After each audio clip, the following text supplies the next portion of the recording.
In this car, in front of this multi-million-dollar mansion, are two people making hot, passionate love. This couple met up 10 years earlier and have been dating on and off for years. In the process, they've had 3 children, an 11-year-old, and right now, they're in the middle of conceiving twins. Due to this man being a mega superstar, he has to keep their relationship as well as their children a secret. And now that they're done with their little rendezvous, he's popped the question and has asked her to marry him. She's ecstatic and can't wait for them to start their lives together.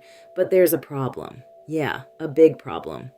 Only problem is that this never happened. This isn't real, only in the mind of a deranged woman, and she is about to get even more dangerous.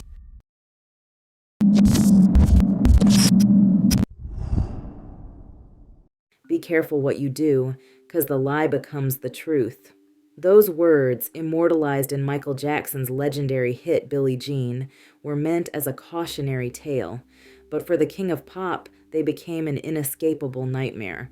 While the world has long speculated about powerful forces in the music industry working against him, corporations, handlers, even alleged plots to control or eliminate him, there's one chilling threat that's rarely discussed: the relentless, obsessive women who stalked him. And no one was more obsessed than her. And who is her, you might ask? Well, her name changed frequently. Lavon Powlis, Lavon Muhammad, Gabriella Jamila Jackson, or as she preferred and oftentimes demanded to be called, Billie Jean Jackson. For decades, she haunted Michael's life, convinced they were soulmates, convinced they were married, and convinced that her children were his. And no matter how many restraining orders, arrests, or jail sentences she faced, she kept coming back. This is the story of Michael Jackson's real-life Billie Jean, a delusion so powerful that even his death couldn't stop it. Lavon Powlis claimed her story with Michael Jackson began in 1975 when she lived in New York City. She was just another fan, but in her mind, she was something more.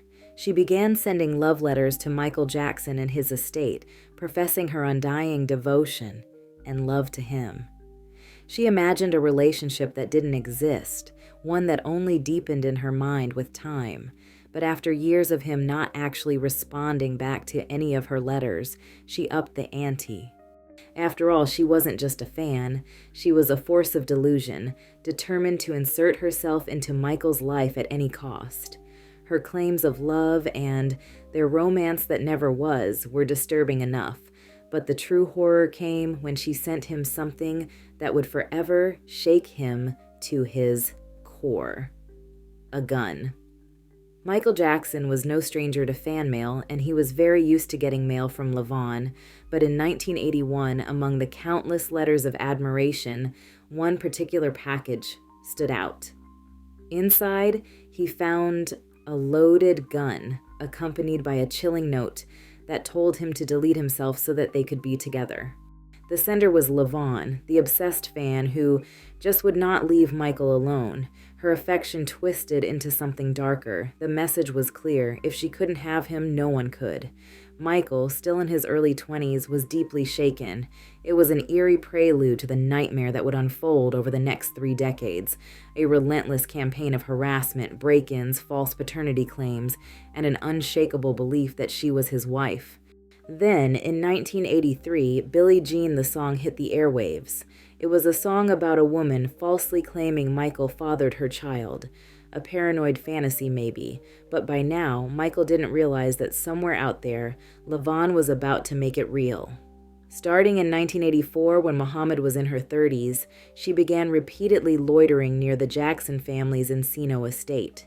Her relentless harassment grew so severe that by 1986, Michael Jackson obtained a 4-year restraining order against her. Despite this legal action, she trespassed onto the property on 3 separate occasions between 1984 and 1988, each time facing a combination of jail time and probation. In August of 1987, the world was eagerly anticipating Bad, the follow-up to his mega-hit thriller. But Michael wasn't just dealing with the pressure of a new album, he was about to face a legal battle straight out of a horror movie. Just as Billie Jean had prophesied, Michael was now being sued for paternity. 39-year-old Lavon Powlis, who now legally changed her name to Billie Jean Jackson, filed a $150 million lawsuit, claiming Michael was the father of her 3 children, an 11-year-old son and 5-year-old twins. She told the courts that they had been lovers for over a decade, that on September 13, 1985, their children had been conceived in his blue Rolls-Royce, parked outside his Encino mansion, that they were engaged, and family drama had simply delayed the wedding. Her demands? Michael needed to pay up. Child support, spousal support, and tens of millions of dollars. The media, already obsessed with Michael's personal life, pounced on the bizarre case. But there was one glaring problem. Michael had never met this woman a day in his life. Flash forward. The lawsuit was dismissed due to lack of evidence. But this wasn't the end, it was only the beginning. The judge threw out the lawsuit, calling it baseless. But if Michael thought this nightmare was over, he was wrong. Lavon Powlis wasn't just a fan with a lawsuit. She was a relentless stalker. For years, she harassed Michael, attempting to charge expensive shopping sprees to his name, claiming to be his fiancée, loitering outside his estate, and even scaling the walls of his mansion in the dead of night. The situation became so extreme that in September of 1986, Michael obtained a restraining order against her. She was banned from coming within 100 yards of his home. But did that stop her? No. Within months, she was back, arrested for trespassing. The cycle continued. Arrests, jail time, probation, and yet again she would return. She was sentenced to 52 days in jail. Then in 1989, she was sentenced to 2.5 years in jail because she refused the courts to give her a mental evaluation. Then in 1995, at the age of 45, she was sentenced to 99 days for appearing at his home again. Each time, she emerged with the same belief that she was Michael's wife and that she belonged with him, even when he begged for her to leave him alone. Even when a judge quoted his song, "Leave Me Alone," during sentencing, she refused to stop. It was a delusion that no amount of reality could break. Then after all of that, June 25th, 2009 came, and Michael Jackson was gone. The world was mourning. But for Lavon Powlis, his death was not the end of their story. It was another opportunity. Michael Jackson's death shook the world, but for Lavon, it only deepened her obsession. In 2008, 1 year before his passing, and now at 60 years old, she had already filed another lawsuit, now claiming she was the true mother of his youngest son, Blanket. Her demand? $1 billion in child support and custody rights. After Michael's death, she doubled down. In court, she made her final, most outrageous claim of being Blanket's mother. "Michael took my child from me. I am his wife. I am the mother of his son. I just need a DNA test to prove it." The judge, exasperated, asked her for any proof. She had none, other than stating proudly that, "I'm the mother," she said. "I'm Michael's wife. There was a marriage on May 5th, 1986. I don't want to tell you in open court about it because it sounds like a miracle. Michael sings to me on his album."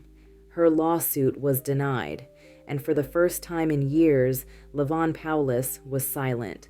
Michael Jackson spent his life tormented by paranoia, but the world only focused on one side: the industry conspiracies, the allegations, the lawsuits.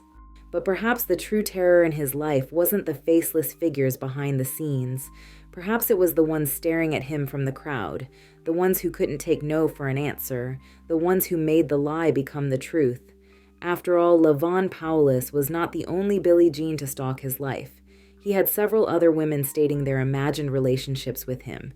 How one woman by the name of Annie believed that she was the Annie from the Smooth Criminal song, and another Billie Jean type of woman by the name of Nona Paris Lola Jackson, who made the same claims as Lavon. They were all dismissed as frivolous pursuits to gain money and disillusioned women, but none had as strong of a hold as Lavon because she was in pursuit of him for almost 30 years straight, making his life a living hell and not even sparing his death. Michael Jackson's real Billie Jean was not just a song. She was a living, breathing nightmare, and she never let him go. So lurkers, what do you think? Were you aware of the real-life Billie Jean that Michael had to deal with? What do you think of this case? Let me know down below.